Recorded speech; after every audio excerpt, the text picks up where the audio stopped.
شروع کرتی ہوں اللہ کے نام سے جو بڑا مہربان نہایت رحم کرنے والا ہے۔ بے شک نماز گناہوں کو دھو دیتی ہے اور انسان کو پاک صاف کر دیتی ہے۔ پہلے انسان وضو کرتا ہے تو اس کے گناہ معاف ہو جاتے ہیں، پھر نماز پڑھتا ہے تو اس کے باقی گناہ بھی معاف ہو جاتے ہیں۔ اس کا ثبوت ایک روایت میں موجود ہے کہ ایک شخص آپ صلی اللہ علیہ وسلم کی خدمت میں حاضر ہوا اور عرض کی کہ اے اللہ کے رسول، میں نے ایک عورت کے ساتھ سب کچھ کیا، بس زنا نہیں کیا، یعنی اس عورت سے ہر طرح کی لذت حاصل کی، بس زنا نہیں کیا۔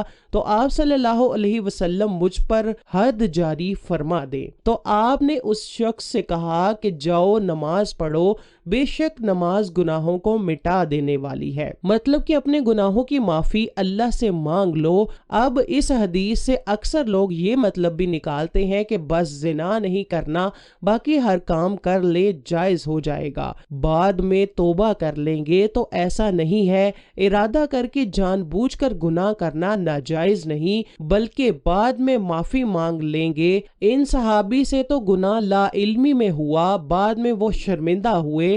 شرمندگی اور اللہ کا خوف اس قدر غالب تھا کہ پھر بھی آپ کے پاس تشریف لے آئے کہ گناہ ہو گیا ہے، اب سزا دے دیں۔ حد جاری فرما دی، توبہ تو وہ پہلے ہی کر چکے تھے۔ اس واقعے کی تفصیل مسلم شریف میں اس طرح بیان ہوئی ہے کہ ایک دن آپ مسجد میں تشریف فرما تھے کہ ایک صحابی آپ کی خدمت میں حاضر ہوا اور عرض کرنے لگا کہ اے اللہ کے رسول، مجھ سے گناہ ہو گیا ہے، میں نے ایک عورت کے ساتھ سب کچھ کیا، بس زنا نہیں کیا، کیا آپ مجھ پر حد جاری فرما دیں؟ تو آپ نے اپنا چہرہ انور پیچھے کر لیا، وہ سامنے آیا اور پھر اپنی بات دہرائی۔ آپ نے پھر اپنا چہرہ دوبارہ پھیر لیا اور وہ پھر سامنے آیا اور اپنی بات دہرائی۔ اس وقت آپ صلی اللہ علیہ وسلم کے پاس حضرت عمر موجود تھے۔ تو حضرت عمر کہنے لگے کہ اگر چھپ کر گناہ کر لیا تھا تو گناہ کو چھپا ہی رہنے دیتے، سب کو بتانے کی کیا ضرورت تھی؟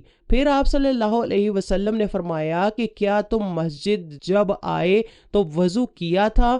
تو وہ کہنے لگا کہ ہاں اللہ کے رسول، وضو کیا تھا۔ تو آپ نے فرمایا کہ کیا نماز پڑھی تھی؟ کیونکہ اس وقت آپ نماز پڑھ کر بیٹھے تھے، اس لیے پوچھا کہ گھر سے وضو کر کے آئے ہو تو کیا نماز پڑھی تھی؟ تو صحابی نے کہا کہ جی ہاں اللہ کے رسول، نماز بھی پڑھی تھی۔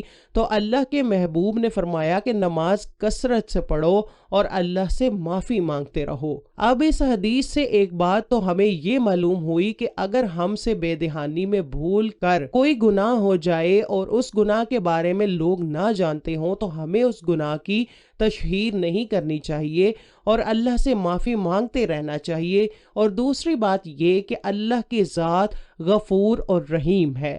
جب انسان سے کوئی گناہ ہو جاتا ہے تو شیطان اسے بہکاتا ہے کہ اب تیری بخشش نہیں ہونی، اور انسان کو اللہ کی ذات سے مایوس کرتا ہے، وہ گناہ کرتا ہے اور پھر نا امید ہو کر پریشان ہونا شروع ہو جاتا ہے۔ تو اللہ کی ذات سے نا امید نہیں ہونا چاہیے، بلکہ نماز پڑھ کر اللہ کی رضا تلاش کرنی چاہیے اور اللہ سے معافی مانگنی چاہیے۔